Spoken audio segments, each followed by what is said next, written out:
ஓம் ஸ்ரீ சாய்ராம். சாயீஸ்வர திவ்ய பிரபந்தம் 15. சாயி தந்த சேவையிலே மோட்சம் எளிதில் கிட்டுது.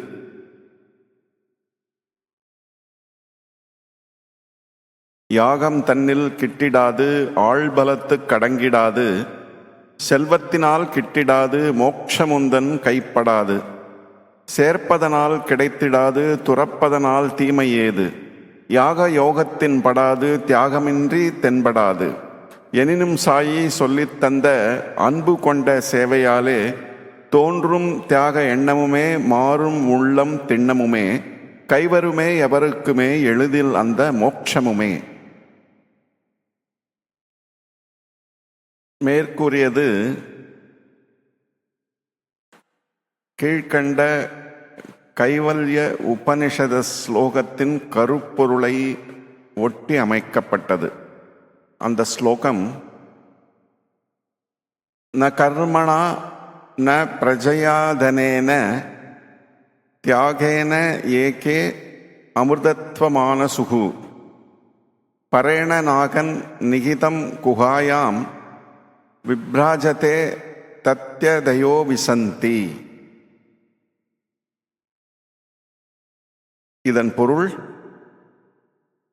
உழைப்பாலோ சந்ததியாலோ செல்வத்தாலோ அல்ல, துறவரத்தால் மட்டுமே சிலர் அழியாமையை அடைந்துள்ளனர். சொர்க்கத்திற்கு அப்பாற்பட்ட அந்த அழியாத நிலையை தங்கள் இதயத்தில் பிரகாசிக்கும் சுயக்கட்டுப்பாடு கொண்ட துறவிகளால் அடைய முடியும் என்பதே இதன் பொருள். ஆனால் துறவு இல்லாமலேயே நம் சுவாமி சொல்லித் தந்த சுயநலமற்ற சேவையினால் மோட்சம் எளிதில் கிட்டும் என்பதே இந்த சாயீஸ்வர திவ்ய பிரபந்தம் 15 பொருள்.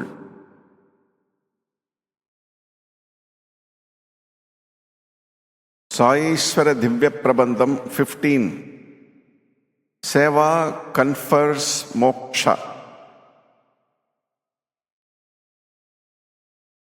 Saiswara Divya Prabandham 15 is based on the following Kaivalya Upanishad sloka. Na karmana na prajayadanena tyagena eke amurdatvamana parena nagan nihitam kuhayam vibrajate tatyadayo visanti. This sloka means, not by work, not by progeny, not by wealth, but by renunciation alone have some attained immortality.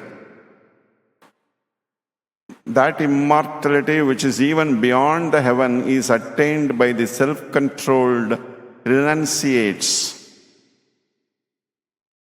as the self shining in their heart.